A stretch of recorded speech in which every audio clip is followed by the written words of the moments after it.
அதாவது என் சொந்தக்காரங்க எல்லாரையும் கொல்லணும்னு சொல்லிட்டு திட்டம் போட்டிருக்காங்க. நீங்க தான் எங்களை எப்படியாவது காப்பாத்தணும் அப்படின்னு சொல்லிட்டு. என்னது என் மனைவியவே கொல்றதுக்கு திட்டம் போட்டிருக்காங்களா? யாருக்கு அவ்வளவு தைரியம் அப்படின்னு கேட்கும் போது இந்த உங்க பக்கத்துல உட்காந்துருக்காங்க இந்த ஆமான் தான் அந்த துஷ்ட மனுஷன்.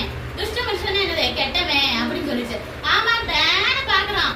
என்னடா இது கடைசியா நம்மளா சொல்றாங்க அப்படின்னு சொல்லிட்டு அப்புறம் தான் அவனுக்கே தெரியுது மொரத்தைக்காயோட அண்ணன் பொண்ணு தானே இந்த எஸ்தர். அப்ப அவங்க எல்லாரும் ஒரே குலம் தானே, ஒரே சொந்தக்காரங்க தானே. ஆனா ராஜாவுக்கே தெரியாது ராணிக்கும் மொரத்தைக்காய்க்கும் வந்து ரிலேஷன் அப்படின்னு சொல்லிட்டு. அப்ப ஆமான் வந்து பயங்கரமா பயந்துடுறான். ஐயோ அவனை கொல்லணும்னு சொல்லிட்டு அவங்க குலத்தையே கொல்லணும்னு சொல்லிட்டு